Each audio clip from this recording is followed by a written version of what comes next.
Good evening, ladies and gentlemen. Welcome back to A Scotch and a Beer with your guy, Officer Dan. This is episode number 8, and I did the 3 the Euro way. So this episode is going to be a little bit different. It's actually running concurrent to the last episode, number 7. These events happened at the exact same time, so just think of them together.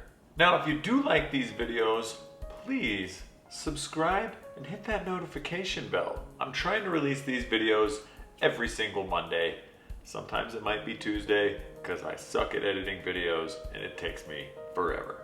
I also have a ton of how-to videos for GK Tech parts, other drift related stuff, off-road related stuff, and a whole random smattering of other crap on my channel. In the last episode, we filmed Keep Drifting Fun.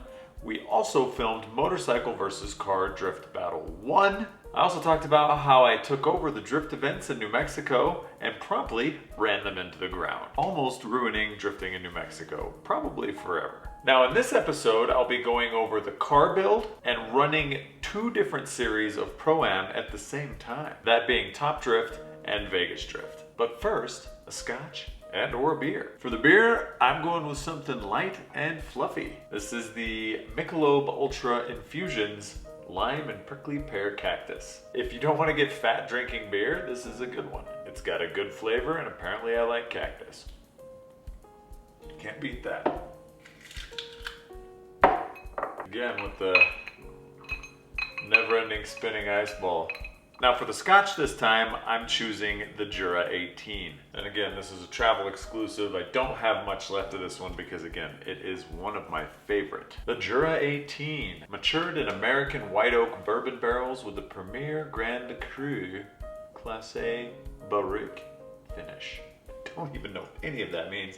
The ice is still spinning in the glass. So it's an amber gold color with a again, those words that I just read. The nose is honey, tropical fruit salad, cinnamon, and plum. And boy, do I love plums. Taste is bitter chocolate, ginger, black forest fruits, cassis, which I also don't know what it is, and maple syrup. Aunt Jemima, eat your heart out.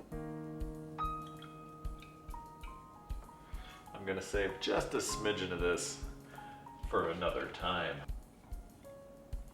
This is by far one of the sweetest scotches that I have ever drank. Had I had this instead of that initial scotch when that gentleman made me drink the Glenlivet, I very well may have gotten into scotch that night. It's kind of unreal how sweet this is. That being said, this is probably my #1 scotch of all time. Absolutely amazing.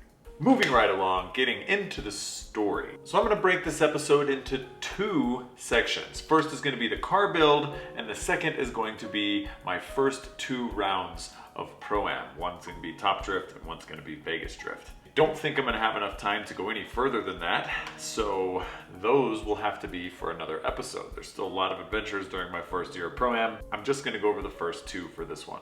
And holy smokes, people, I highly recommend not doing 2 full Pro-Am series unless you are fully ready, capable, monetarily sound, and you're not working a full-time job. Because my God, this entire season for me was like non-stop. Every single weekend was drifting, fixing car, drifting, fixing car, drifting, fixing car. It was a little bit ridiculous. And with a full-time job thrown in on top of that I was very, very responsible for, so over 40 hours a week normally, it wasn't a good combo. And these events for me, living in Albuquerque, the closest one was 8 hours in Vegas, 14 hours if I was going to LA. Every single time I went out to one of those. And keep in mind that 8 events is more than Formula Drift runs. There's only 7 rounds in Formula D, well, at least when I was running it. So that's 1 extra round. So it's insane how many rounds there were during a very short period of time. I would say pick 1 and just do that one to your heart's content. Don't try to bite off more than you can chew like we did and do 2 at the same time. Brutal. Luckily also at this point I had started a blog to document my drifting career. And I'm super glad I did because it really helps me remember and document exactly what happened with the dates and pictures. So now I don't have to go searching around my old MySpace account for stuff. That's going to be www.danbrockettdrift.com. If you guys wanted to check that out, you can go all the way back to my first blog posts. And again, Keep in mind that most of these are pre-Officer Dan. So this is just when I was just documenting my experiences as a Pro-Am driver. So if you want to go back and get a read, it takes a deeper dive into all the events that I went to. My God. Oh, you love Scotch too? Oh, you just burped in my mouth. Thanks, bud. Circling back to the very beginning of 2011, Jim and I sit down. Jim says, look, man, if I'm gonna do this, I'm gonna do this all the way. That's just kind of my nature. Jim says, I'm gonna be running Formula D this year. It's 2011. And I was like, oh man, we haven't even gone out of state to compete anywhere. You've just done a couple of local events. He already had his Indy license, so he petitioned in and they accepted his petition. So off he went. He was gonna build that RX-7 into a Formula D capable car, and he has all the resources to actually make that happen. He went out and he got a toter home and a big stacker trailer, and he was ready for Formula Drift. So this is also happening while we're building my car. So Jim says, let's get your car ready. It needs to look better because it's representing car crafters, and it needs to be at least somewhat more competitive than it was before. I mean, it was good and it was easy to drive, but it definitely would not have been a good competitive Pro-Am car. No grip, no steering angle. I mean, comparatively, it was just cut knuckles. So we set a budget for that, and we start with the build. Now the goal was to take my car from being a raging pile of garbage to a slightly less raging pile of garbage. I got a proper body kit, which was a BN blister knockoff, my first full real kit, AEM engine management for the RB, new wheels, a roll cage, all the suspension bits that I needed to align everything to said specs, and everything else with the actual chassis to get it ready for Pro-Am via the rule books. This also included a fire suppression system, an SA 2010 helmet, FIA belts, seat, and steering wheel, an FIA driving suit, which I still have, gloves, socks, balaclava, and the whole getup. I'm talking legit Naira circuit here, people. The motor wasn't changing much. I had sent my whole set HX35 off to get rebuilt because that turbo was freaking awesome. We were gonna do some wiring, adding bigger injectors to accommodate for more boost. So thanks to Jim, I got all that stuff ordered almost at once, and now it's just a waiting game for it to come in. Keep in mind, this is the very beginning, like January something of 2011. We had until mid-March to actually get the car ready and do testing before we leave at the end of March for the first round of Top Drift. While we were waiting for most of my parts to come in, I'd come out to Car Crafters and check out Jim's build, and it was insane. Fully built motor with a big supercharger and this crazy wide body kit that they had on this thing. So back to the build. After how long my first build took, I was super apprehensive to take a perfectly good running car and take everything off of it again and start from scratch. I was worried that I wasn't gonna make the first Pro-Am event, which would cascade into me missing other events, and I was really worried that that was gonna happen. So Car Crafters cut a check to Andy over at Race Fab. We dropped the car off. Andy had it caged in like 3 days. It was caged to Vegasdrift spec because the Vegasdrift rule book was a little more stringent and closer to Formula Drift than the Top Drift one was. They're a little more lenient.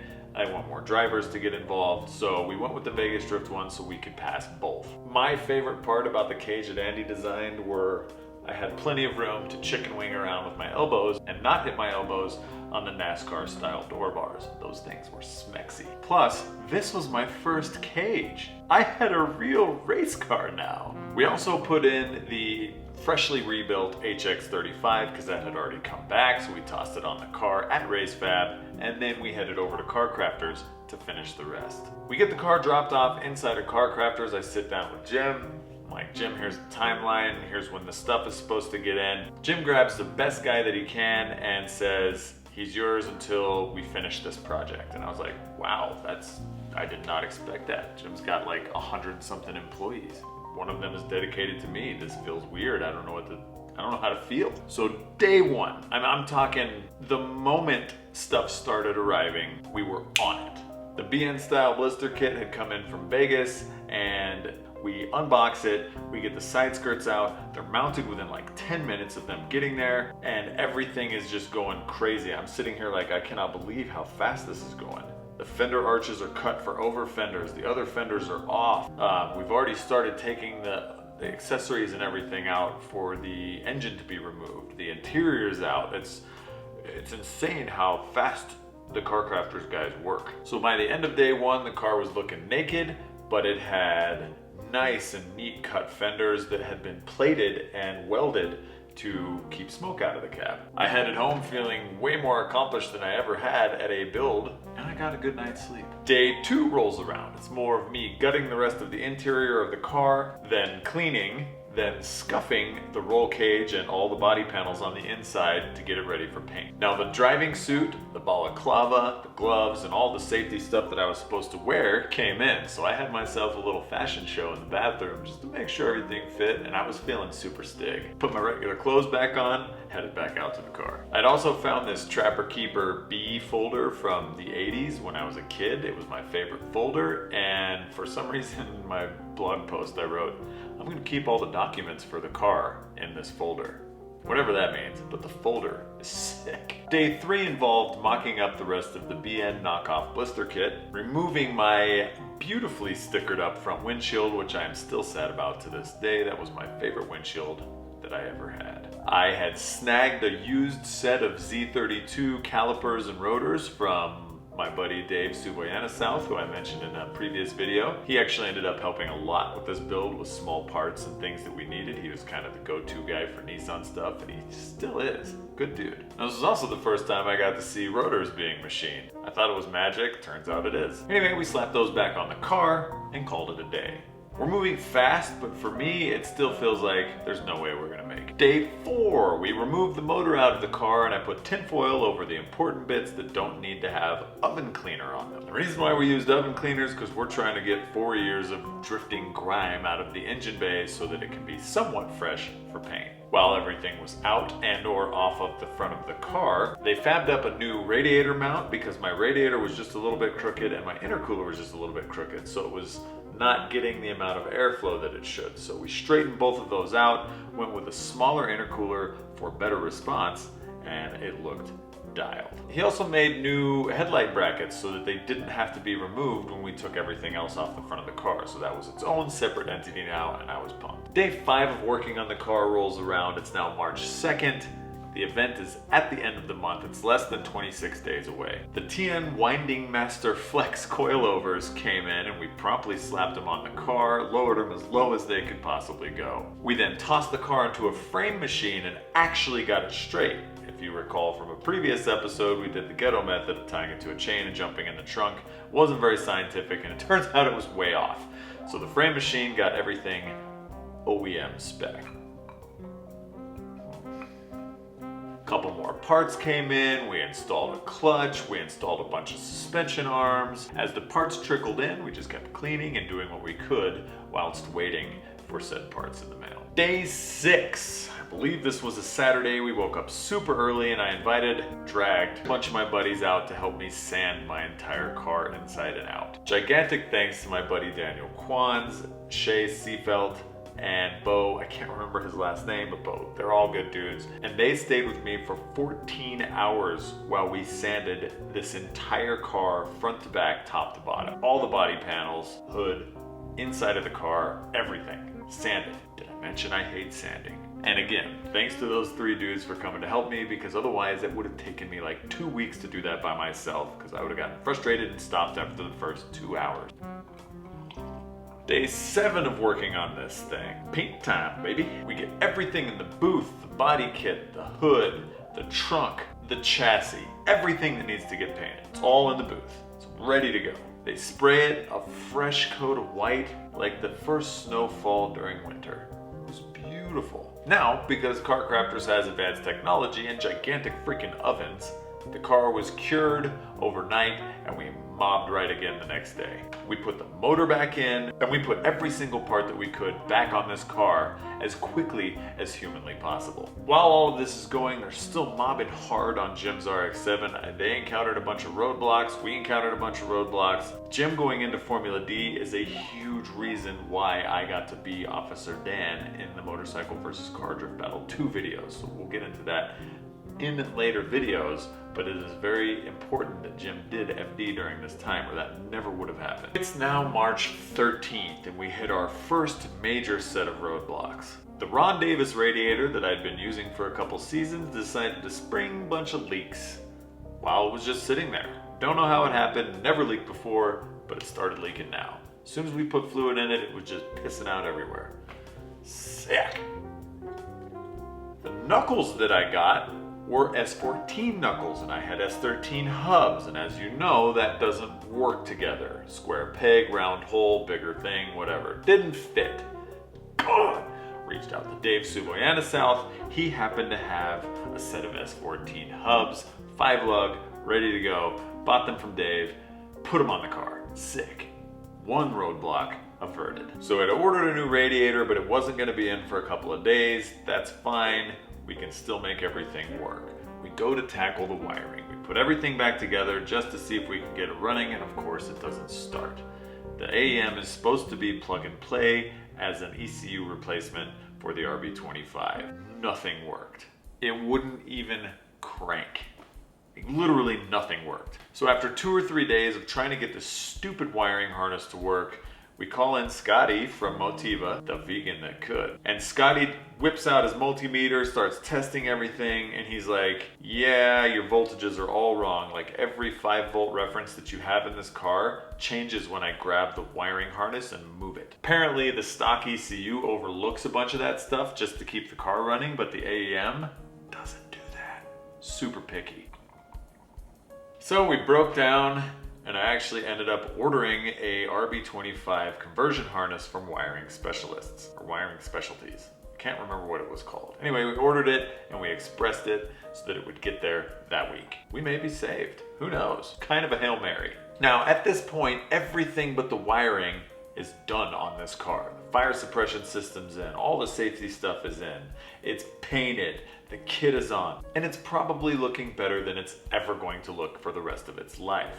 Luckily, Will Fox from RSW came out and shot these hot boy shots of it. Thanks, Will, for taking those shots. You're the man. Anyway, the harness got there on the 22nd of March. We rushed to put it in. We get everything plugged, wired, done, ready to go. We go to crank, and the sound that you never want to hear. Not firing up. Damn it. We bring Scotty in again. Hey, sorry, dude. This thing sucks. We don't know what's happening. He busts out his multimeter. He tests everything and figures out that the AEM is bad. Turns out that wiring harness that we bought had a power going to a ground and a ground going to a power, so it fried the AEM. Oh. Hey, call AEM to see if there's anything we can do, and they say, no, you have to ship it back, we have to replace some resistors, and it's gonna cost you X amount of dollars, and we're just like, God damn it, there's no way we can get this done in time for Top Drift. So at that point, we basically gave up on the white car, and I had to go to plan B, which was borrowing a car from somebody else. Devastated and desperate at this point, I reached out to every drift dude I could. I talked to a guy that I've mentioned many times in my videos already, Anthony Ciocca. Anthony Ciocca just won our event last night, so he's the series champion for 2019. Still drifting. He's been drifting longer than me. Love the guy. Thank you so much for letting me borrow your car. I know that's a big risk, and you took it, and I thank you for it. The only stipulation was that we had to put a 4-point roll cage in with door bars so that we could pass tech. So he said, okay, yeah, go do that. Free roll cage for me, and you can use my car for Top Drift. He's like, it doesn't go into second gear, so you got to shift first to third. I was like, okay, cool, whatever. And that is technically my car build up to the first round of Top Drift. We didn't freaking make it. My worst nightmares had come true. We quickly tossed a cage in it to get it to pass Pro-Am Tech. We packed Jim's RX-7, which was freshly completed. Not only did I not get to take my car to the first round of Top Drift, but Jim's RX-7 didn't get finished for the first round of Long Beach either. So this was technically gonna be his first round as well in his brand new Radical 700 horsepower Pro Monster. Now Jim, the crew, and I, we all head out to Top Drift in Jim's huge, awesome, amazing house on wheels with this big stacker trailer, super baller, way out of my pay grade, but really happy to be along on the ride for this. It had a couch and you could sleep on the way there. Bonus! So we get to Willow Springs and round one was at Balcony. I'd seen Balcony in videos, but I never got to drive there. I didn't realize it was like 3 straightaways and a parking lot basically with a small building in the middle. And I've never driven Anthony's car. It's a basic 180 or so horsepower SR powered S13 hatch with no angle mods, just a basic car. Had racing seats, and literally that was it. I strap my helmet on, I sit down in the seat, and immediately there's an issue. And like this, and I can't see because the seat is so high up, my head hits the newly installed roll cage and I can't drive like that. Like you just can't. So we bust the seat out, we drill new holes in it, we lower myself down just enough to where my head was basically resting on the roll cage the whole time, and we go out for practice. It takes some getting used to shifting from first to third efficiently, and I'm not really quite picking it up, and the car doesn't have enough horsepower to be in third gear all the way around this track. So short of downshifting into first, which was almost impossible, I was having to stay in third gear. So we put like 90 PSI in these tires and off I went for qualifying. Now sitting in practice, I'm nervous as hell. I'm watching all these dudes and they're all freaking rippers. Like I went from big fish, small pond to tiny minnow in a ocean-sized lake. Plus there's 48 dudes. There's 48 drivers at this event and they're all really, really good. I was sitting in line and I look over and this dude's trying to get my attention in a 350Z. Turn the car off. Yeah man, what's up? He's like, hey, I saw your plate was from New Mexico. You know a dude named Dan Brockett? And I was like, yeah, that's me. And he was like, oh no shit. It's me, Nick Dizon. And of course we didn't know who each other was because we both had helmets on. Anyway, Nick had come out to the Pro-Am events that Gary Lang used to run and we had talked to each other. So he was from Vegas and he used to come down to all the events and it was rad. And now I knew one person at Top Drift other than Jim. Felt good, felt really good.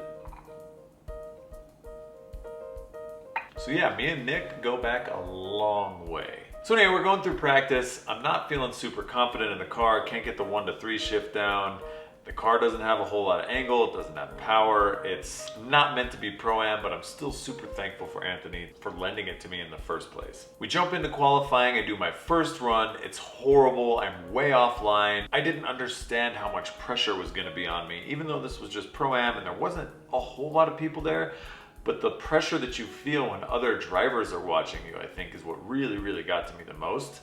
And the fact that there's professional drivers sitting up on a hill grading you from the back of a pickup truck. All of that kind of sank in as I was doing my 1 to 3 shift, and I initiated and bobbled and did this double thing and then didn't clutch kick when I should, and it wasn't a good run. The pressure got to me. I had to woosah and bring it back down. I'm sitting out there for my second qualifying run and Mike Bolanos comes up to my window and he's like, dude, just chill out. And Mike Bolanos gave me the best advice that I had ever had in my entire life of drifting. And this is why Top Drift was such a good series to me, is because the staff and the crew genuinely want you to succeed. They want you to do good. They give you advice. They give you pointers. And Mike was one of the ones that I immediately latched onto. He was friendly and he was open and he was giving feedback without being asked, and it was just awesome for him to do this. Anyway, Mike told me to get rid of the nerves. You have to remember that you're sitting there and you're getting to do cooler stuff than 99% of the other people that are on this planet. You are doing fun things and you just have to always keep that in the back of your head, that this is fun. You are doing this and it is awesome. And the moment that I thought about that, my nerves went away. My hands stopped shaking and I was like, yeah, I am having fun. This is drifting. So thank you, Mike Bolanos, for that advice. It carried with me through my entire drift career, all the way through Formula D. My first time sitting at Long Beach, I had those same exact thoughts. So thanks, buddy. I really appreciate it. Anyway, go out for my second run. Slightly marginally better than my first run. I didn't improve much, but it definitely was better. I actually made it out to the back wall, and that was it. So they're calling out top 16, and my name doesn't get called. I'm devastated. I know I could have done better. I didn't have enough seat time in that car to get used to it, and I wasn't a skilled enough driver to make it happen just like that. Bad combo for me, but I still learned so much from being at this event. I ended up getting 18th place overall. Jim qualified 12th, so I didn't get to play anymore, but I did get to watch, and watch I did. I learned so much from watching these guys drive, it wasn't even funny. I was taking notes, I was watching the way that people initiated, and I was watching the way they would correct their cars to make themselves pull out to the walls more, and I was watching guys in tandem and how much they actually used the e-brake when they were close to people, and I was watching how to initiate behind, because I'd never done tandem in a competitive setting other than New Mexico, which was like football fields compared to this stuff. I mean, some of these guys were like inches away, and it was blowing my mind, and it was right in front of me. So I was super happy that I was 18th out of 48 drivers. Couldn't believe it. That's more than mid-pack. I was ecstatic about that. Jim did great. He was ecstatic. I know they had some car issues, but they were still working through that to get it ready for the next round in Atlanta. So thank you so much again, Anthony, for letting me borrow your car. That got me 207 points in the Top Drift series for round one. It was an insane event, and I learned so much from watching all the rad drivers. Now we get back to Albuquerque and immediately start mobbing back on the car again. We're trying to get this ready for Vegasdrift, which is 2 weeks away. Jim breaks down and says, Scotty, make this happen. We drop the car off at Motiva. Scotty comes up with this super custom, super lightweight wiring harness. And by lightweight, I mean expensive, because if you get a good wiring harness, it will solve your problems for a long time to come that you don't have to worry about it being. Again, working with Scotty was awesome. He had it done right away. He did it in his off time, and the harness turned out perfect. He got the car started first try. On top of that, Scotty took out 65 pounds of wiring mess. Weight savings, that's more horsepower for Dan. So Scotty tosses the car on the dyno. He can now tune it because it's on an AEM Series 2. The car ends up making 330 US horsepower, which is the most that it's ever made, and it's still on a relatively low amount of boost, so it should be pretty safe to run.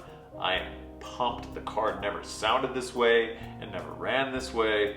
I couldn't believe what a difference the tune makes. We head out to the track to actually do some testing. The car feels fantastic. Scotty actually came out with us, made a couple of changes to make it better, raised the rev limit just a little bit, and my goodness, Will Fox got some of the first shots of this car in action. Once again, thanks Will from RSW for taking those pictures of me. You do take some killer shots, man.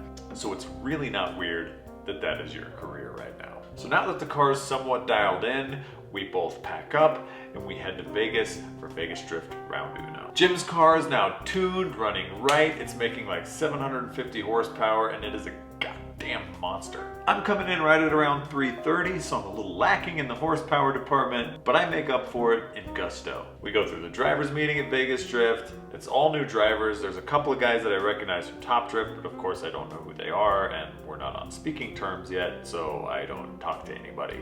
And the only person I know is Nick, who is actually running the event, which did help tremendously because it made me a little more comfortable being there. Now the Vegasdrift courses at this point were always in a parking lot. It was a big parking lot, so you got going really fast, but still a parking lot.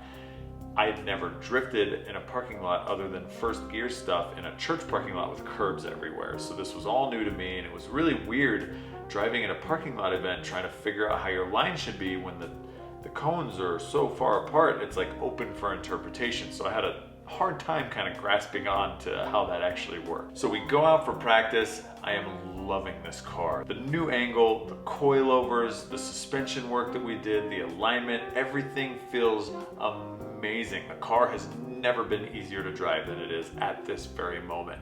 It looks good, it sounds good, it's running good. I'm just like, okay, I can get into this. This is awesome. I was having so much fun driving. I wasn't paying attention to how fast I was going through tires. I pushed it a little bit hard, and on my 5th or 6th lap on my like 2nd or 3rd set of tires, I was like, yeah, I'm gonna really bring it out to the wall this time. I was just having a blast. I was doing more driving than I ever had, and I was in love with the car. I hit a wall that you shouldn't have even been going towards. So there was a wall here where all the spectators were that you were supposed to drag bumper against, And then there was a wall way over here that wasn't even part of the course. There were literally cones everywhere. So I came in hot, I dragged the wall as much as I could, and I was gonna drag this wall too, because I thought I was a complete badass, and ended up smashing the rear end of my car so hard that the front whipped around, smacked the front, and had to get towed off the course. Didn't even make it through practice. Idiot! So, on top of not paying attention to my tires, on top of trying to be a moron and scraping a wall that shouldn't have even been scraped, on top of not having the skill to do so, this was my first wreck. I'd been driving for 4 years and the most I'd ever done was smack the curb in an autocross. I drove over that curb when I first started. Technically not wrecks, this one was, and I felt it almost right away. Oh my God, it pulled so many muscles in my neck, it was kind of unreal because I hit it full looking this way. I was in a neck brace after that. That sucked. I'm sitting on the top of the tow truck and I'm like, well, that's it, my weekend's over. What the hell was I doing? So as I come around the pits, we end up in our pit and the guys from Car Crafters are standing there with huge ass hammers and tools and they're ready to get this thing fixed. And I'm like, what? We unload it, they hammer the rear end out, we tape the lights back on, they get the suspension up, everything looks good. I go back out, I'm giving it the bobble and weave, and immediately feel the tire rubbing every time I kind of corner one way or the other. I can feel the tire rubbing on something. I go back in, we jack it up again, they look, and the rear tow arm's broken in half. I'm like, I'm out again. So that's the second time today I'm being met with disappointment. As I was driving back in the pits, another driver saw the wheel, knew exactly what was broken, and had already walked over to our pits and said, hey man, I have this stock tow arm, do you want to try to use it? And we were just like, oh my God, I love drifting.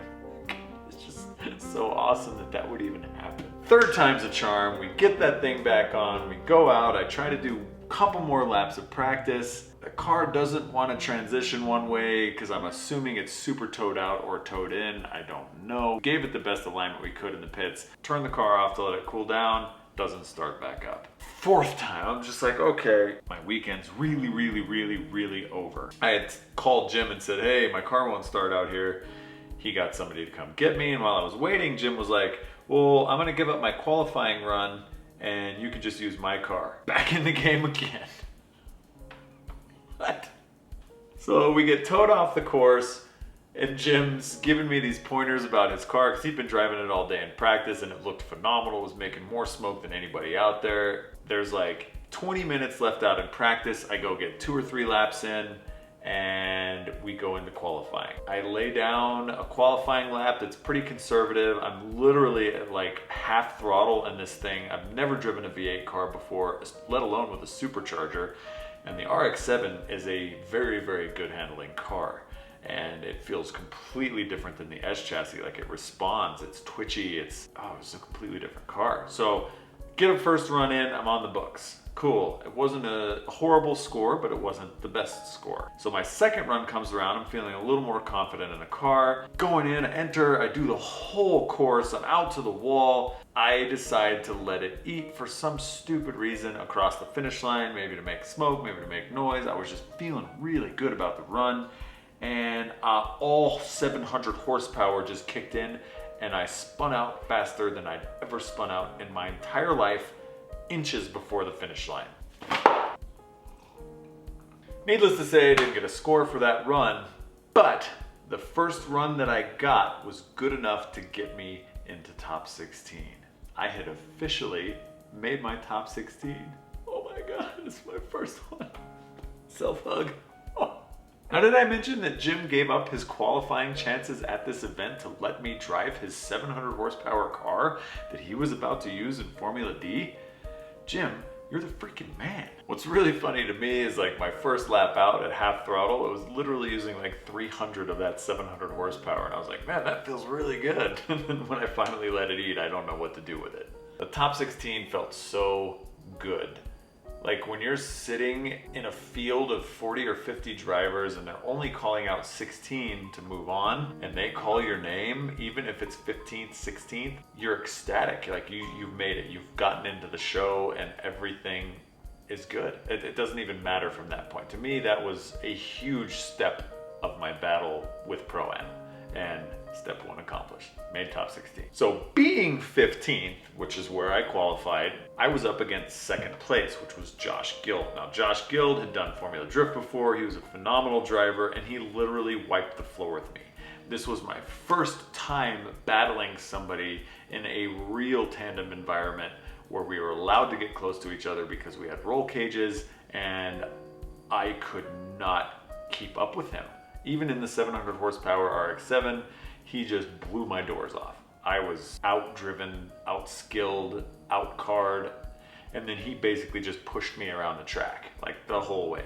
Easy, cut and dry win for Josh Guild. Needless to say, still pumped on my first top 16 ever. I'm just gonna count that as a victory for myself, but kudos to Josh for moving on. Don't know how far he got in that event, but good job. That, unfortunately, is where I'm going to end this video. We're probably well out of time at this point, and we'll circle back next time for the rest of my first season of Pro-Am in Top Drift and Vegasdrift, and all the antics in between. Thanks for watching. Again, if this is your first time, check out the other videos. Please make sure to subscribe. This is Officer Dan, and I'll catch you on the flip side for another Scotch and a beer.